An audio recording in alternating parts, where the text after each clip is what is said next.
Olá pessoal, tudo pronto então para mais uma aula nossa de Engenharia de Software 1 e continuando nosso assunto trataremos de projeto e mais especificamente de alguns padrões de projeto. Então, o que nós veremos na aula de hoje? Padrões de projeto e padrões criacionais. Mas antes, fazer uma pequena recapitulação da nós estamos trabalhando durante todo o nosso curso. Nosso foco é principalmente nos processos técnicos, então nós estamos objetivando, todos esses processos aqui na nossa área.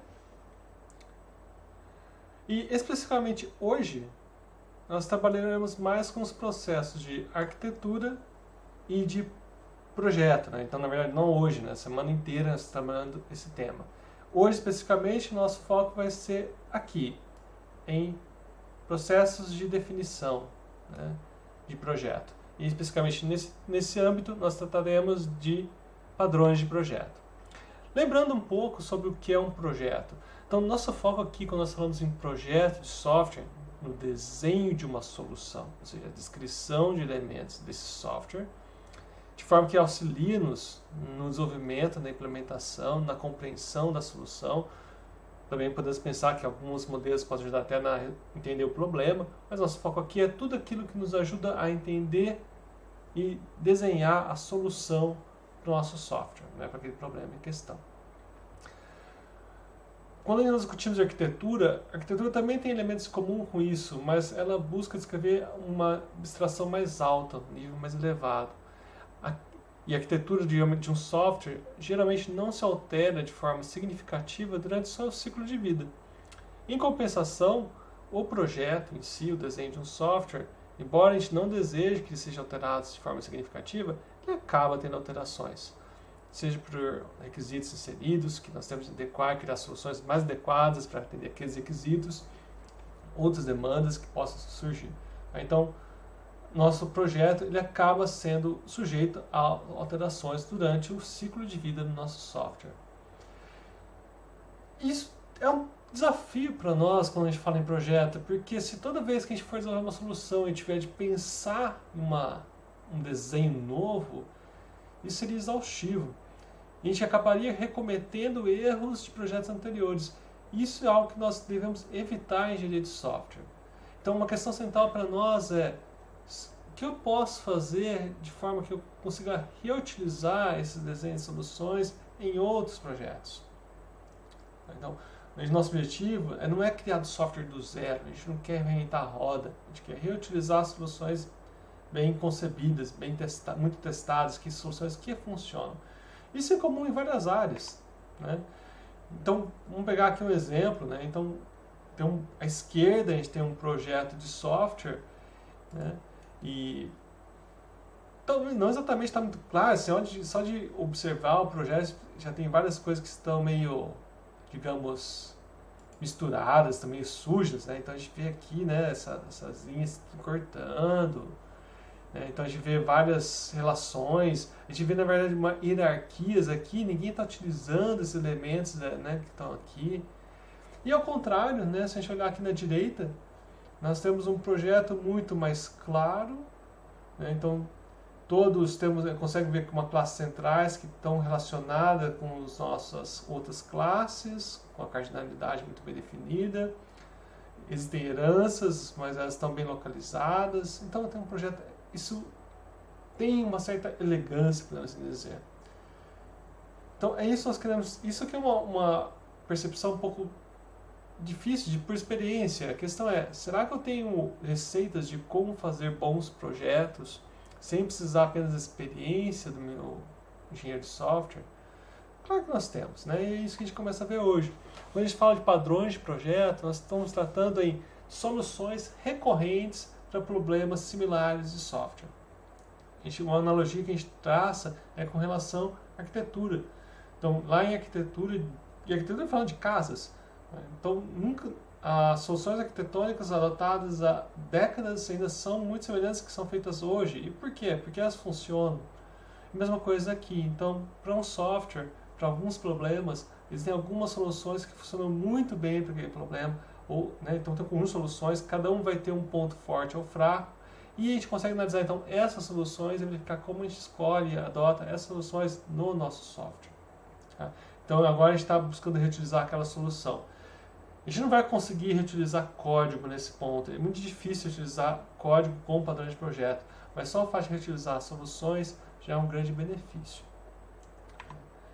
Tá? Mas o que consiste um padrão de projeto no final das contas? Então, o padrão de projeto, essa solução recorrente, né, uma solução boa para um problema recorrente de software, a gente tem alguns elementos que utilizaremos durante toda essa aula. Todo padrão de projeto vai ter um nome, que representa a essência daquela solução, vai ter uma descrição do problema sendo resolvido e o contexto que esse problema está inserido. Nós trataremos também da solução em si, a descrição daquela solução, utilizando, né, a questão de modelo de projeto, e finalmente as consequências. Porque toda solução tem seus prós e contras. Quais são os seus prós e contras? Então, as consequências vão tratar disso. Então, quando a gente fala de padrões de projeto, a gente tem padrões basicamente de 3 tipos. Né? Podemos estar dizendo de 4, que tem padrões relacionados à persistência. Então, temos padrões de criação. Todo software orientado a objeto, vamos pensar principalmente em software orientado a objeto, a gente tem que criar novos objetos em algum momento. Tá? Então, é inevitável ter a questão de criação de objetos.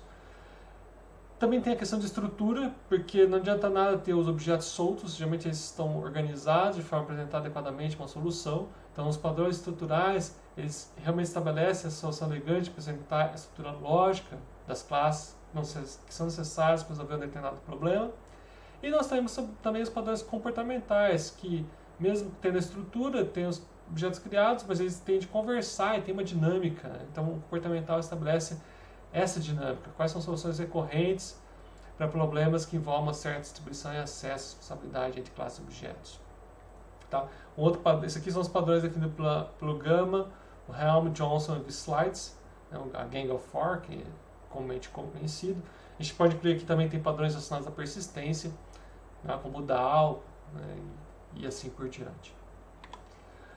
Esses padrões que nós falamos, padrões de criação, estrutural, comportamental, né, estão relacionados em 2 escopos distintos, desde escopo de classe e de objeto.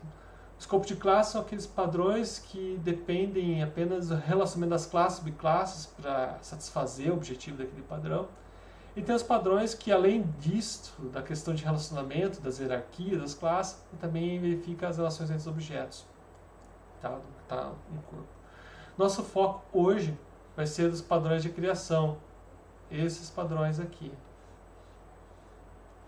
Esses são os nossos padrões de hoje.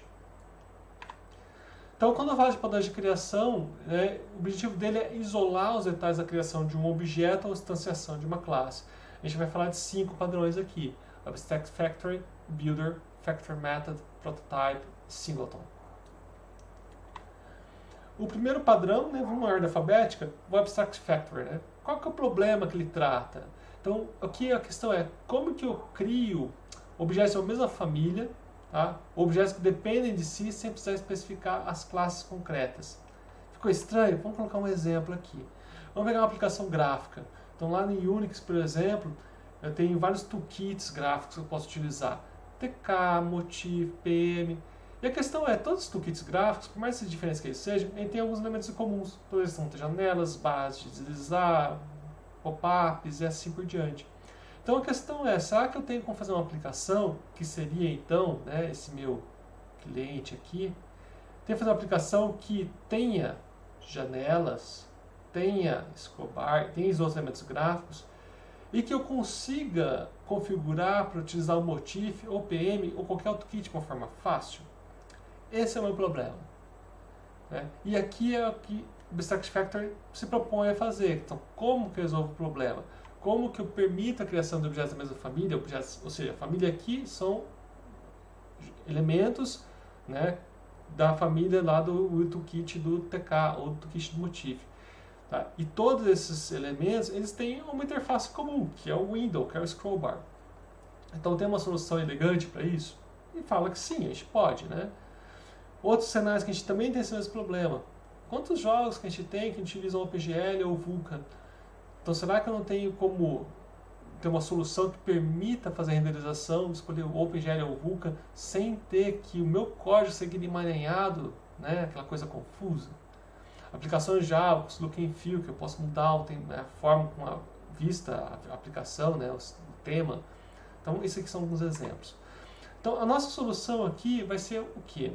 A gente vai criar uma classe, que é a Abstract Factory, que vai ser responsável por criar objetos de uma mesma família que atendem aquele contrato em comum.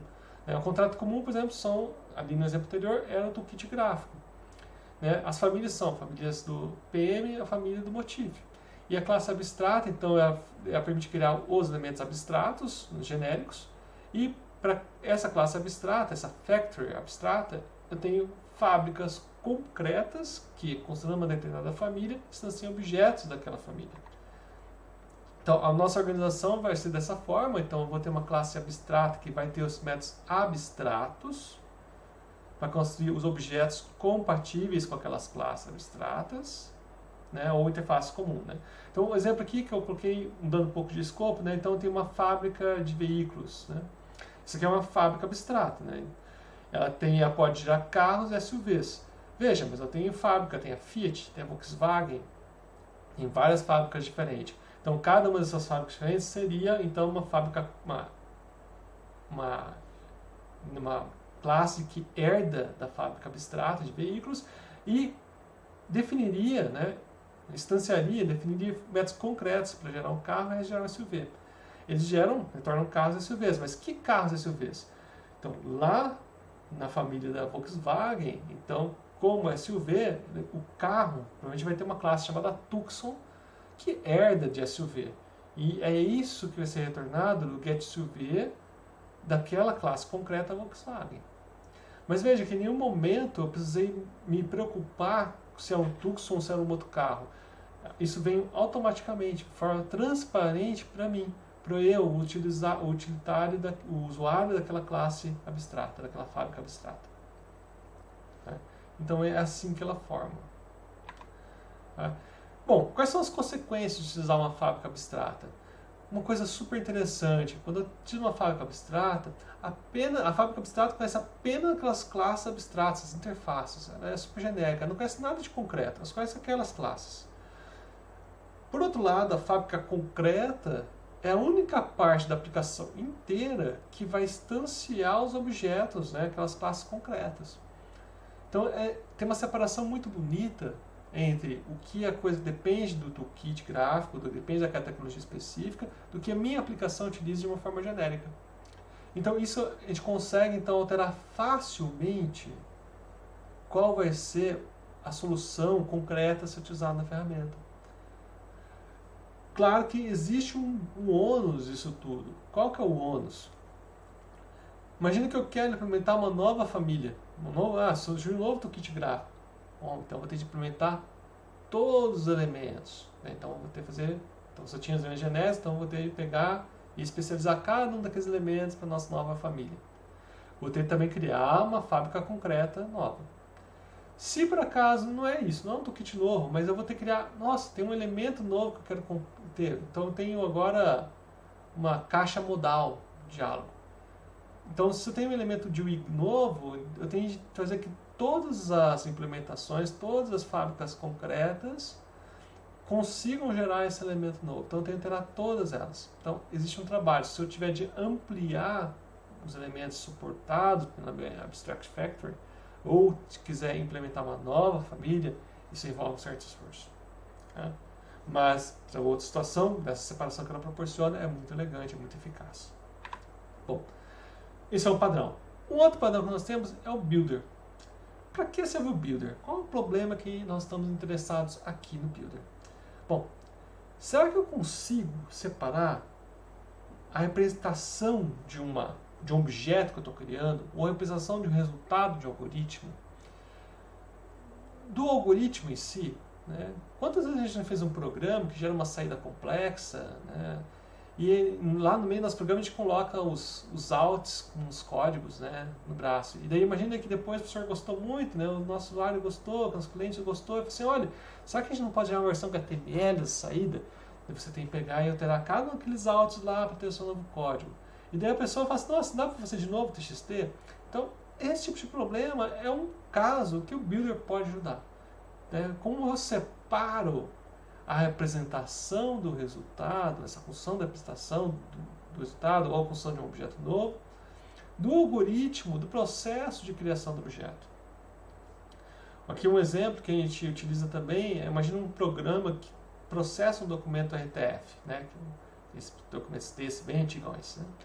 E eu tenho que converter aquele documento RTF para TXT, ou HTML, ou para uma interface gráfica. Como que eu posso fazer de uma forma simples, sem ter uma emaranhado de código, sem ter várias soluções diferentes, complicações também diferentes? Então, aqui eu faço o quê? Então, eu vou criar aqui uma classe abstrata ou uma interface que tem cada um dos métodos necessários para a criação da representação de cada parte do resultado complexo. Então, por exemplo, se na conversão da RTF eu sei que eu tenho palavra, tenho parágrafo, então ao invés de pegar e fazer um out para aquilo lá, eu vou chamar um método, emitir dados do parágrafo, emitir linha, emitir link e assim por diante. Ou seja, eu não vou colocar diretamente a representação, eu vou chamar um método que eu sei que eventualmente alguém vai mandar emitir a representação ao chamar esse método. Esse método é de quem?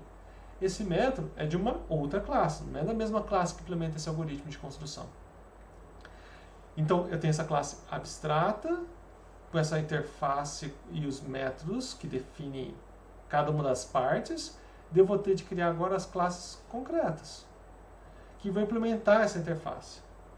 E daí, na nossa classe que tem nosso algoritmo, ou na nossa classe que cria um objeto complexo, ela vai ter de utilizar, então ela vai criar uma instância de um builder. Então, cada uma dessas classes concretas é o que a gente vai chamar de builder. Então, ela vai criar uma instância desse builder e vai chamar os métodos daquele builder para gerar a saída complexa. Então, naquele caso da RTF, então, a classe que faz o parsing da RTF é a RTF-Reader.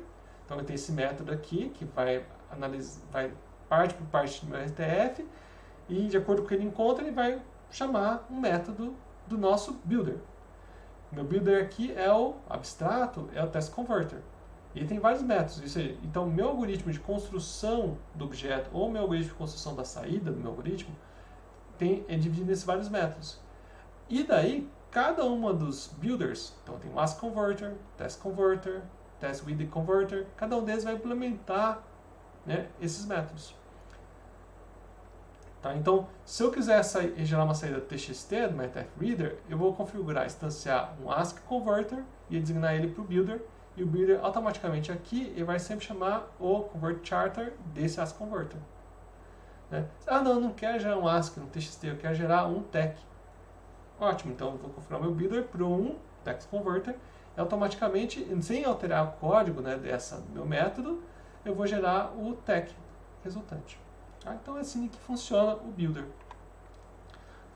A solução, então aqui agora pensando numa solução geral, então eu tenho a classe que constrói o objeto, a classe que gera a saída.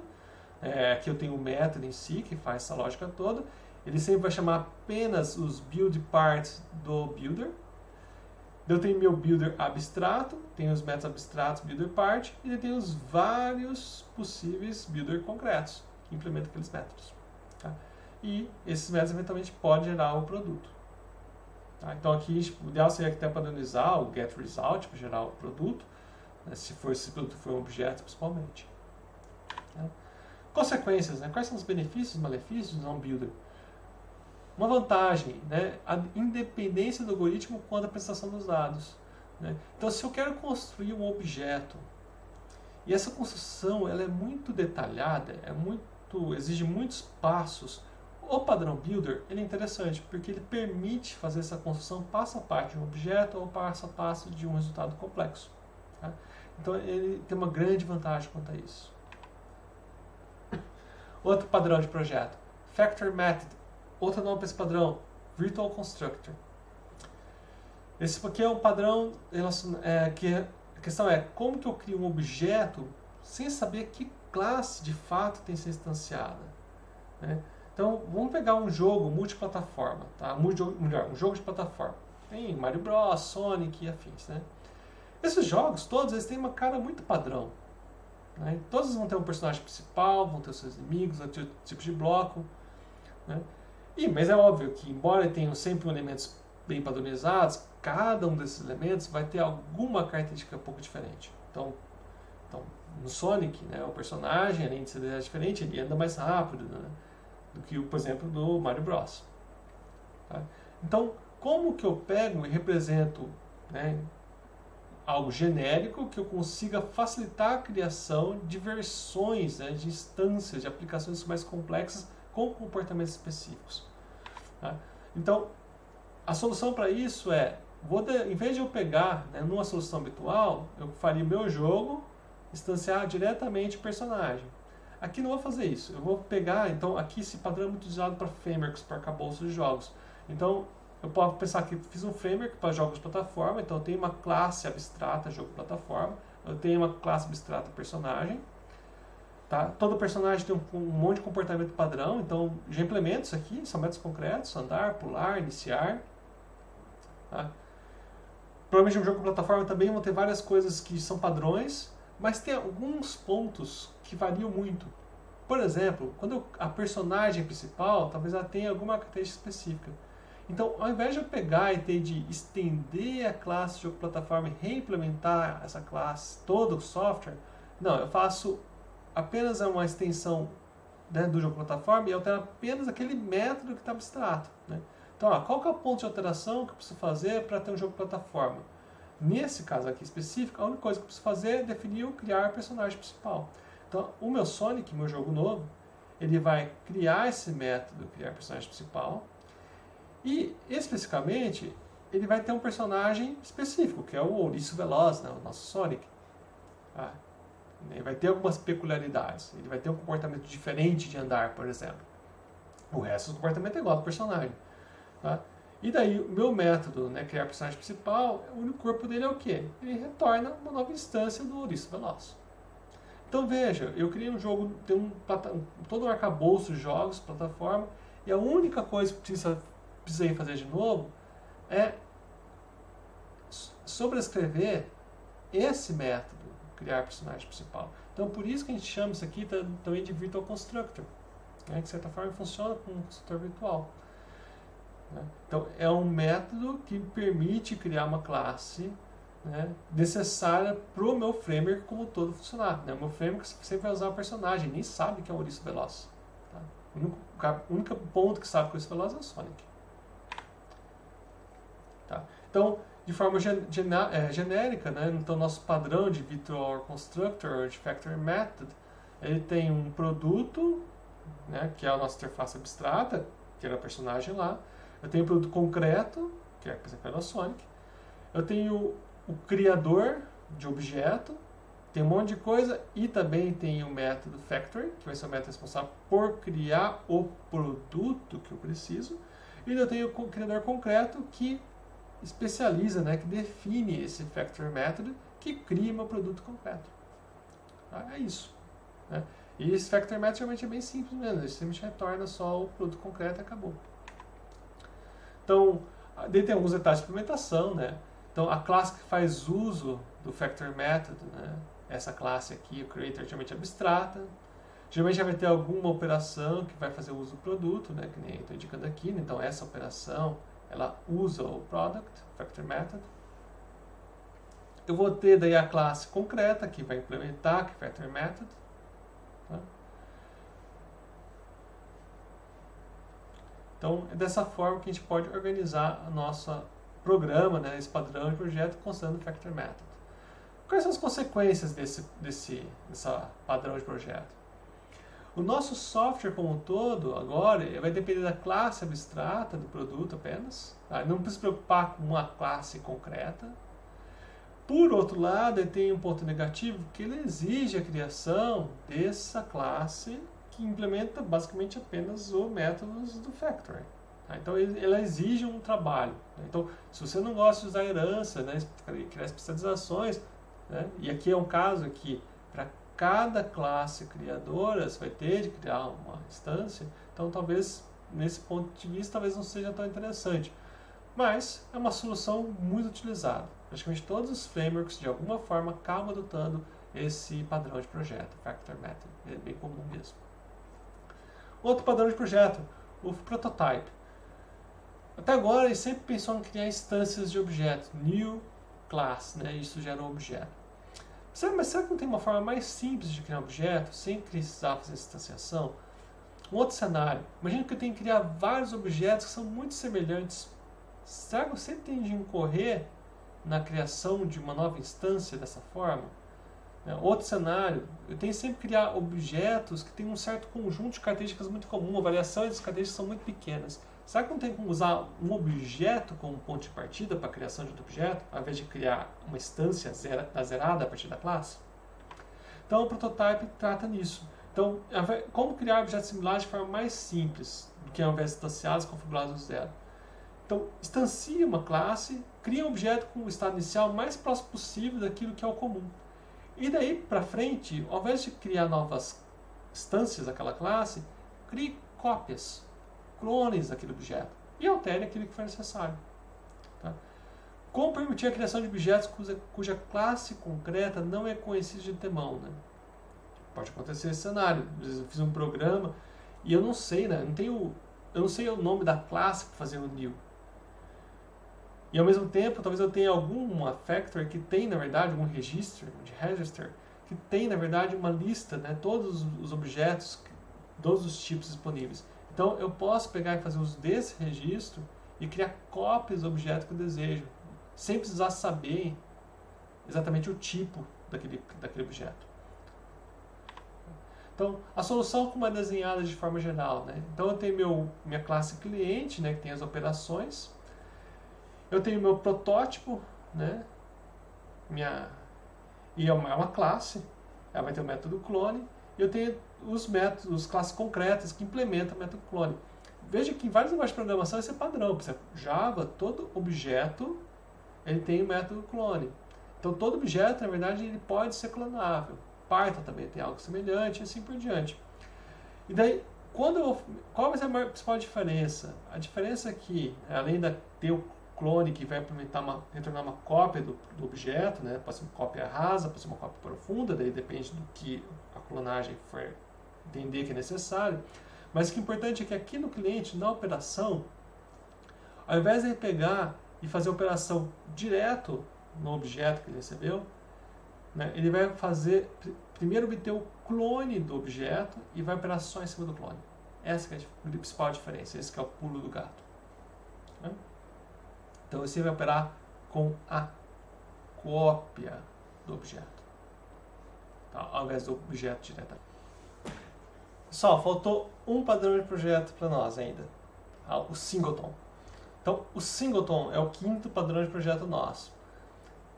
Qual que é o problema que ele busca tratar? Como garantir que apenas um único objeto de uma determinada classe existe? Né? Outro ponto que pode resolver. Às vezes a gente tem algumas classes que, quando instancia, elas dependem de utilização de algum recurso, que só pode ser usado uma vez. Pode ser que seja muito caro instanciar aquela classe. Então, como que eu faço então a instanciação desses tipos de objeto? Então, a nossa solução aqui é atribuir exclusivamente a uma classe a responsabilidade da criação daquele objeto. Né? Então, esse é o nosso singleton. Então, como consequência disso, né? Nosso objeto é acessível a partir de qualquer lugar da aplicação. Né? A criação do objeto é realizada apenas quando é feito o primeiro acesso e existe uma garantia de existência de um único objeto daquela classe de software. Então, esse é o nosso singleton. Então, olhando aqui, ele é simples, né? A olhar à primeira vista. Então, ele tem uma classe. Essa classe, né, ela tem um construtor privado, ou seja, eu não consigo criar um objeto daquela classe. Ela tem um método estático público, que é o getInstance, que retorna o objeto do tipo dessa classe. E eu tenho esse instance que armazena a única instância do objeto dessa classe. Alguns detalhes de implementação. Né? Como falei antes, o construtor é privado, o getInstance é estático e público. Tem que ser estático mesmo, porque senão eu nunca conseguiria criar, né, o objeto, né, porque não tem construtor disponível. O método getInstance ele é protegido para acesso concorrente, porque se vários Imagina que você tem um programa que tem várias threads e elas tentando acessar ao mesmo tempo getInstance. Pode ter uma condição corrida para a definição do instance, da instância, que é única na aplicação. Tá? Então, ele precisa ser um método protegido. E, finalmente, o instance é estático e privado. Tá? Inicialmente, a gente vai inicializar ele como nulo, para ele saber que ele está indefinido. E, na primeira execução do getInstance, a gente vai definir, né, esse objeto, vai criar uma instância. Que, veja, o getInstance, como é um método da própria classe, ele pode chamar o construtor dessa classe, porque privado, está na mesma classe, também tem acesso. Tá bom? É isso. É o único método, o único padrão de projeto que faltou para nós dos 5 padrões de criação.